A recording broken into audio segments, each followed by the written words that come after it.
Opa, fala pessoal, tudo bem com vocês? Pois é, estamos aqui para dar continuidade naquele nosso conteúdo sobre a noção de trabalho. E hoje nós vamos ver a noção de trabalho sobre a perspectiva de Max Weber, um grande pensador alemão do final do século XIX para começo do século XX. Bom, vamos entender então os contextos, não é verdade? Bom, ele pensa bastante diferente de Karl Marx, de Emile Durkheim, como nós já estudamos.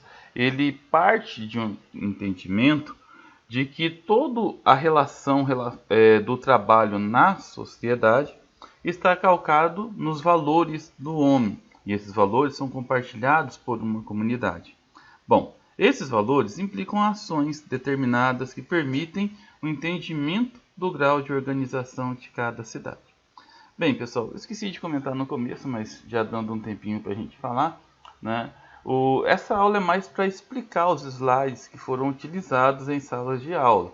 Tá? Então, muitas coisas eu não vou ler, eu vou apenas explicar para vocês. Mas os slides vão ficar disponíveis para que vocês possam estar baixando ou utilizando, anotando, não é verdade? Weber ele colocava tipos ideais de sociedade, ou seja, aquelas que são construídas na mente para determinar determinadas realidades históricas. Então tinha todo um contexto específico a um tipo de sociedade, e esse contexto ele chamava de tipos ideais. Em seu pensamento, Weber coloca em evidência a questão da racionalidade e da emotividade, imaginando algumas sociedades assentadas mais no elemento emotivo e outras mais no elemento racional. Então é interessante a gente abordar que as sociedades mais racionais, ou seja, elas têm uma vertente mais voltada para a racionalidade, a gente vai ver um pouco mais para frente, que é a sociedade capitalista ocidental, ela tem uma chance maior de enriquecimento, né? Ela possibilita uma organização melhor, ela possibilita aí um crescimento maior. Aqui no nosso mundo ocidental, né, o Weber ele enfatizou que a sociedade capitalista se aproxima mais, né, desse modelo racional, porque se afasta bastante do contexto religioso ou do pensamento religioso da forma como é propagado. Por que do contexto religioso, pessoal? Porque tinha-se a ideia, no início da cultura do Ocidente, que o trabalho era visto como um castigo de Deus. Ou seja, o homem foi expulso do paraíso e passou a ter que viver do suor do seu trabalho. E por incrível que pareça, durante muitos séculos, essa ideia prevaleceu no interior da sociedade. Então, quando a sociedade ela é muito religiosa, ela tem uma vertente muito religiosa, ela acredita que o trabalho é um castigo. Ela acredita que o homem que é voltado para o trabalho, principalmente o trabalho braçal, ele só faz isso porque de certa forma ele foi castigado por Deus. Mas houve outras vertentes. Com a reforma religiosa do século XVI, por exemplo, né, entre as muitas reformas, a não luterana, tá, teria uma visão bem diferente em relação ao trabalho, porque essa reforma religiosa valorizava o trabalho, colocava o trabalho como caminho para a compreensão da escolha divina. Ou seja, pessoal, o homem, quando ele foge do pecado, ele foge porque ele precisa trabalhar. Ou seja, o trabalho permite a ele acumular riquezas. Dentro desse sentido, pessoal, à medida que a pessoa trabalha, ela está predestinada ao paraíso. E essa ideia de predestinação, ela tem uma relação muito forte com o trabalho. Porque essa ideia de predestinação, ela parte de uma lógica que foi instaurada em alguns países do Ocidente. Os homens, eles passaram a acreditar nesse caminho, né? Nesse caminho para o reconhecimento da eleição divina. A ideia da prosperidade, ela estava diretamente ligada ao protestantismo. Por que isso, pessoal? Porque a vertente do protestantismo, da reforma religiosa, forjaram o capitalismo.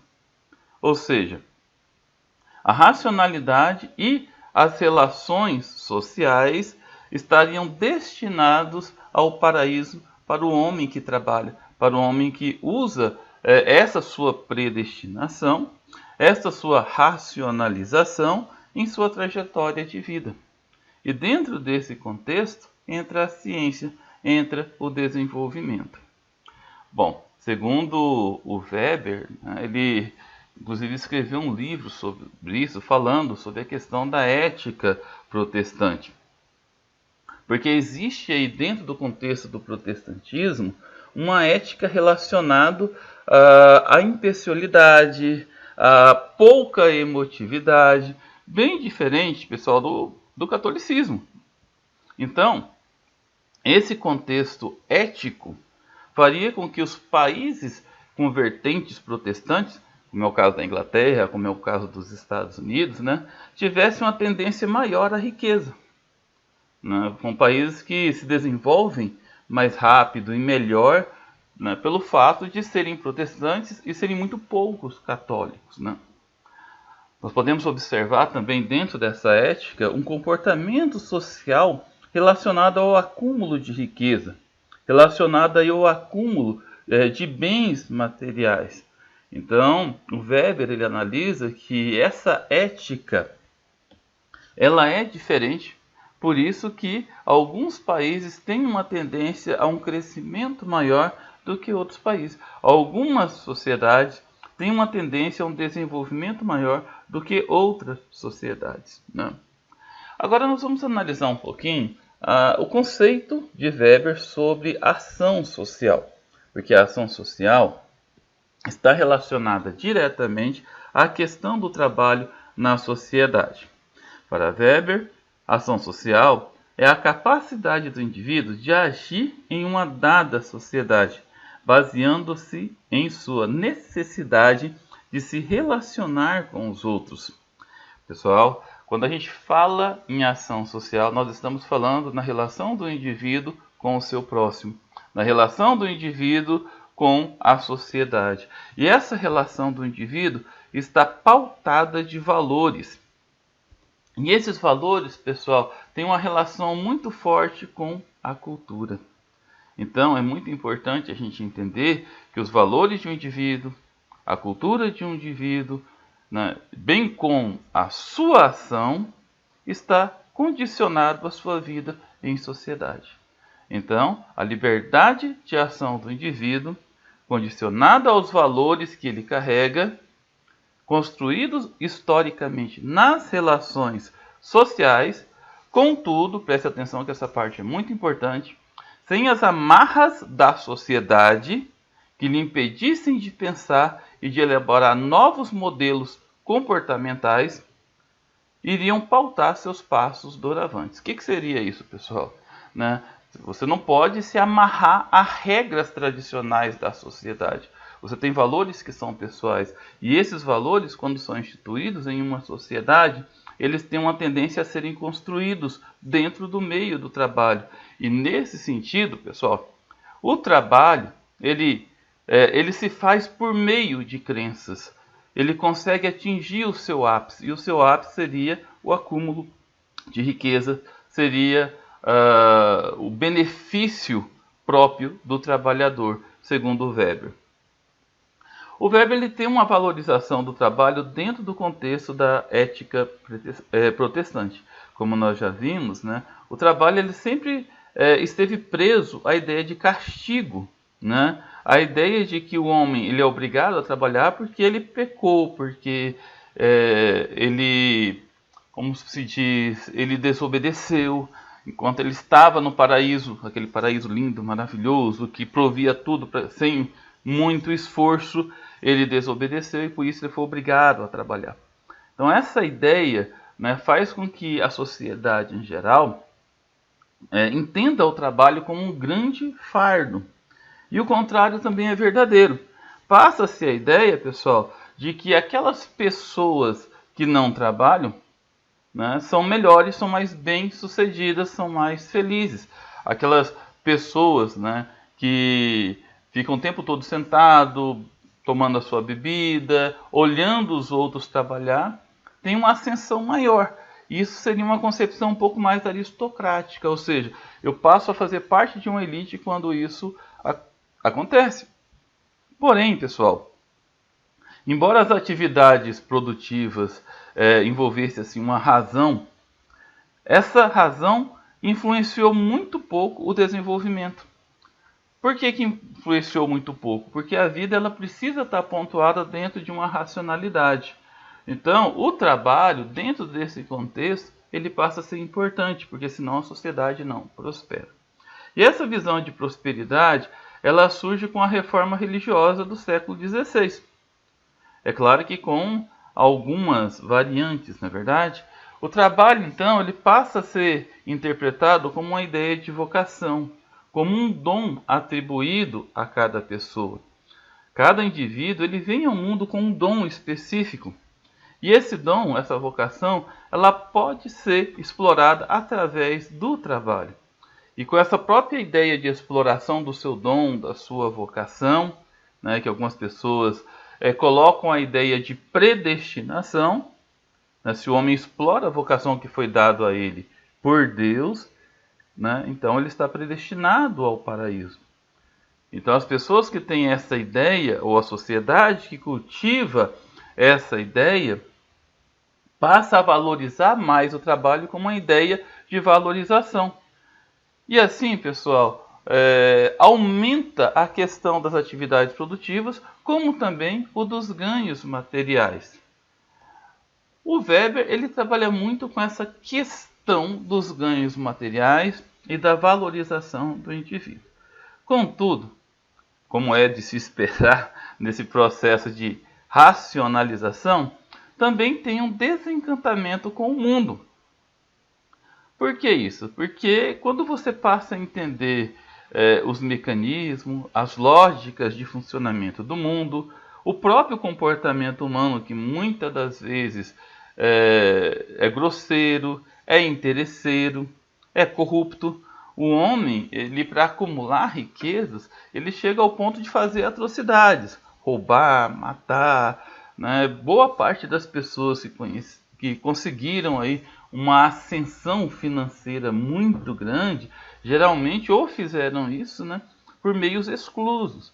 Então, essa ideia de acúmulo de riquezas mediante uma lógica muito própria de mundo, ou de comportamento desrespeitoso, fez com que o Weber tivesse esse desencantamento do mundo. E para isso nós vamos analisar um pouquinho sobre os valores e a história. Para o Weber, não são as relações econômicas que determinam a história, mas sim os valores pessoais, né, a cultura, que estimulam a ação social. Os valores determinam comportamentos. Nesse sentido, a história é dada pela valorização disso ou daquilo no indivíduo. Pessoal, é muito importante a gente analisar, e aqui eu vou fazer um leque, na verdade, com Thomas Hobbes e com Nicolau Maquiavel. Eles falavam que o homem é vil, é interesseiro, é o lobo do próprio homem. Então, quando você fala em acumular riquezas, vem sempre aquela ideia, né? Poxa, eu não estou pouco me importando com o outro, né, pelo tanto que ele está trabalhando, desde que eu consiga o que eu quero. Dentro desse sentido, pessoal, poxa, a ação social ela é desencantada, porque eu tenho o meu valor, eu me esforço, mas eu não consigo ter uma ascensão. Então, pessoal, há sempre uma necessidade de comunicação do valor. E essa comunicação do valor, ela precisa ser aceita pelos outros indivíduos dentro de uma sociedade. É por isso que algumas pessoas trabalham, conseguem enriquecer, conseguem ficar bem. Outras trabalham muito e não conseguem sair do lugar. Então, essa comunicação dos seus valores, se ela não for aceita, não tem a ideia de benefício social. Dentro desse contexto, o valor do trabalho, mesmo posto em sua racionalidade, não atinge o seu objetivo máximo. Entendeu? Então, para o Weber, você tem que passar pela questão do valor dado ao trabalho. A racionalização e a preocupação em fazer melhor e mais, realizando uma vocação individual, teria assinalado uma alteração significativa na história do Ocidente, colocando o trabalho coletivo como expressão final da soma das vocações individuais.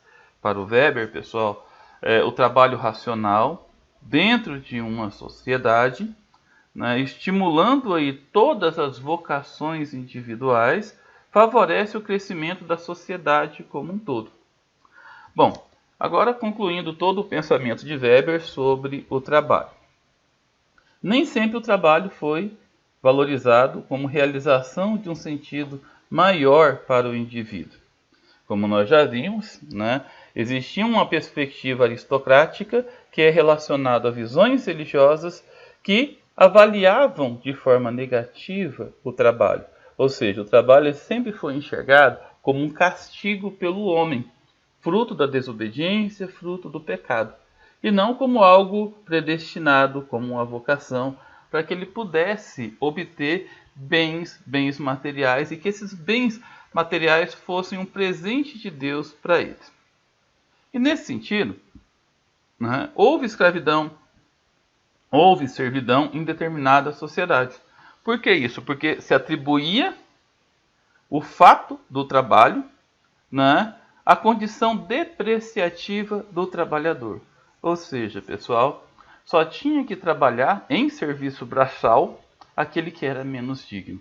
Em algumas sociedades isso prevalece até os dias de hoje. Tem pessoas que fazem questão de pagar os outros para fazer, e pagar pouco por sinal, né? Só para que ele não seja depreciado sendo visto realizando aquele trabalho. Bom, pessoal, isso é um pouco da visão do Weber. É interessante ir mais a fundo, ler o seu livro, A Ética Protestante. É interessante também, pessoal, ler um pouquinho sobre os críticos. Alguns países muito católicos pelo mundo, como a Itália, por exemplo, conseguiu ter uma grande ascensão econômica em sua sociedade, mostrando que as ideias dele não estavam tão certas assim. Na verdade, mas boa parte dos países extremamente católicos, como os países da América Latina, não tiveram um bom desenvolvimento econômico, o que acaba concordando com as ideias deles. Já outros países, como a Alemanha, Inglaterra, França, os Estados Unidos, que têm uma forte vertente protestante, já conseguiram uma excelente ascensão econômica e também social para os seus habitantes, para as pessoas que moram nesses países, não é verdade? Pessoal, é isso aí, espero que vocês tenham curtido, não é verdade? Não esqueça de fazer as anotações e de me enviar o resumo depois.